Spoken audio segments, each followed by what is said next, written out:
अस्सलामुअलैकुम welcome back to my channel. आज की इस वीडियो में बात करेंगे जापान मैक्स स्कॉलरशिप 2026। जैसा कि आपको पता है हम पहले ही एक वीडियो बना चुके हैं मैक्स स्कॉलरशिप पे, जिसमें हमने आपको बताया था कि इसकी जो डेडलाइन है वो 26 मई 2026 है, जो कि 15 अप्रैल से स्टार्ट हो रही है इसकी एप्लीकेशन का प्रोसेस।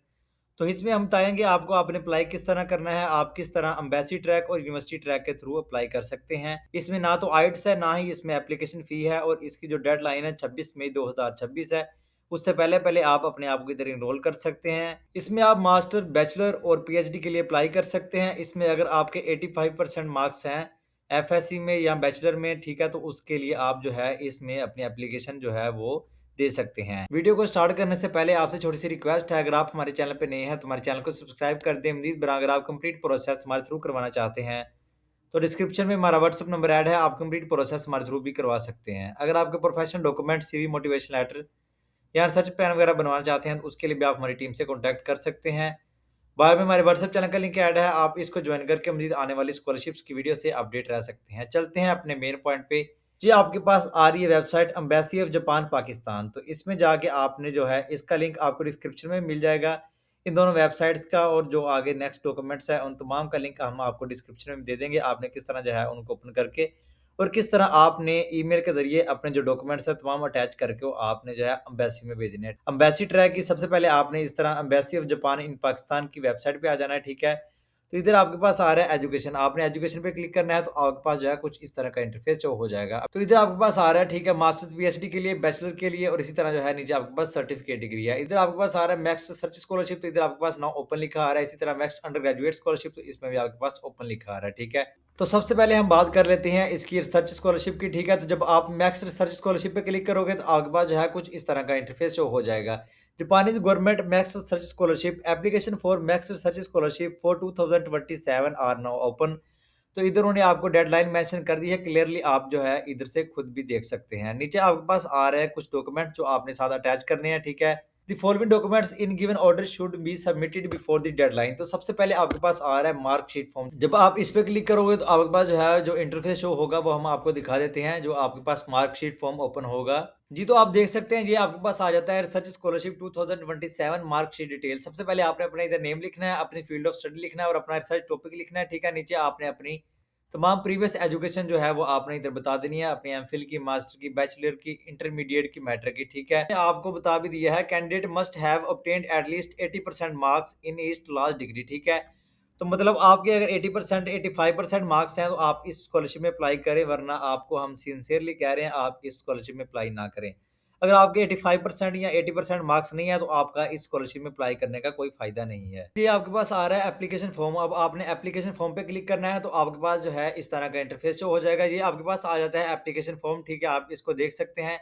इसको आपने तमाम डिटेल अपनी देनी है, अपनी पर्सनल इन्फॉर्मेशन सबसे पहले आपने अपनी ऐड करनी है, अपना एड्रेस वगैरह देना है, ठीक है। उसके बाद आपने अपनी कॉन्टैक्ट डिटेल वगैरह देनी है, ठीक है। उसके बाद आपने जो है इधर लिखना है कि have you ever been awarded a Japani scholarship in the past, ठीक है। तो आप इधर से जो है अगर आपको मिली है तो ठीक है, आप येस कर दो, अगर नहीं मिली तो आप जो है नो पे क्लिक कर दोगे। इसी तरह जो है नीचे आपके पास अपनी नेम ऑफ इंस्टीट्यूशन वगैरह लिखना है, ठीक है, और उसका ड्यूरेशन वगैरह लिखना है, मतलब अपनी प्रीवियस एजुकेशन देनी है, ठीक है।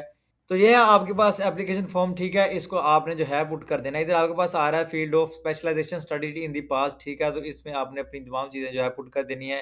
फिर आपने क्लिक कर देना है रिसर्च प्लान पे। तो ये नेक्स्ट आपके पास आ रहा है जो डॉक्यूमेंट आपने साथ अटैच करना है वो आपके पास आ रहा है रिसर्च प्लान। तो आपने रिसर्च प्लान पे क्लिक कर देना है तो आपके पास जो है कुछ इस तरह का इंटरफेस शो हो जाएगा। तो ये आ जाता है आपके पास रिसर्च प्लान। आपने इधर अपना नेम वगैरह देना है, ठीक है, अपना सर नेम, मिडिल नेम, ठीक है, गिवन नेम और इसी तरह अपनी नेशनलिटी सेलेक्ट करनी है और आपने इधर past and present field of study, ठीक है, इधर आपने वो लिखनी है। इसी तरह जो है आपने रिसर्च का थीम, प्लान, जो भी चीज़ें होती है रिसर्च में ऐड, ठीक है, वो आपने तमाम तर चीज़ें इधर पुट करके आपने ये डॉक्यूमेंट भी साथ अटैच करना है। फिर आपके पास आ जाता है next attested copy of degree and transcript from the last university candidate, मतलब इधर आप अपनी डिग्री वगैरह सारी बात है आप पुट करोगे, ठीक है, अपनी ट्रांसक्रिप्ट वगैरह साथ अटैच करोगे, ठीक है, जो आपकी ओरिजिनल डॉक्यूमेंट्स हैं, ठीक है। उसके बाद जो है आपके पास और भी डॉक्यूमेंट्स आएँगे, उसमें आपके पास आ जाएगा सर्टिफिकेट ऑफ हेल्थ। तो जो अब सर्टिफिकेट ऑफ हेल्थ है जी आपके पास बैचलर का भी सेम है और अगर आपने मास्टर और रिसर्च के लिए अप्लाई करना है, ठीक है, तो ये भी आपके पास सेम एज़ इट इज़ यही आएगा।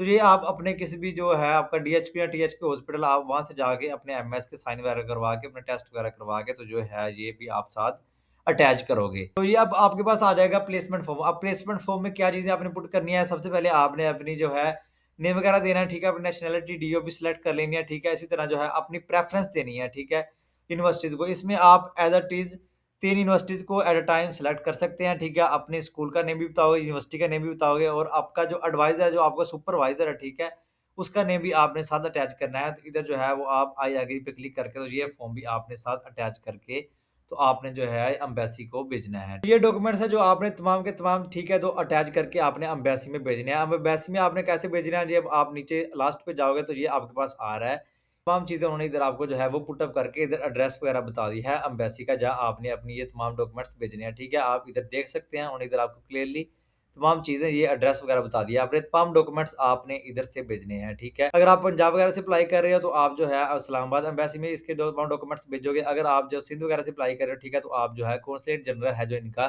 कराची में, तो आप अपने तमाम डॉक्यूमेंट्स वहाँ भी भेज सकते हैं, ठीक है। तो उसके बाद आपके तमाम डॉक्यूमेंट्स की इवैल्यूएशन की जाएगी। इसमें आपको कौन-सी चीज़ें इंक्लूड होंगी स्कॉलरशिप्स में, तो इसमें आप देख सकते हैं ये आपके पास आ जाता है, ठीक है। तो इधर उन्होंने आपको जापानीज़ करेंसी में बता भी दिया है, आपको इतनी स्कॉलरशिप प्रोवाइड की जाएगी पर मंथ, ठीक है। इधर उन्होंने आपको ट्यूशन फी में बता दिया है, आपको जो है एग्ज़ैम्पशन है। इसी तरह जो आपका ट्रैवल अलाउंस है वो भी इसी में इंक्लूड होगा। चीज़ें आपने किस तरह अपने तमाम डॉक्यूमेंट्स और कौन-कौन से डॉक्यूमेंट्स, ठीक है।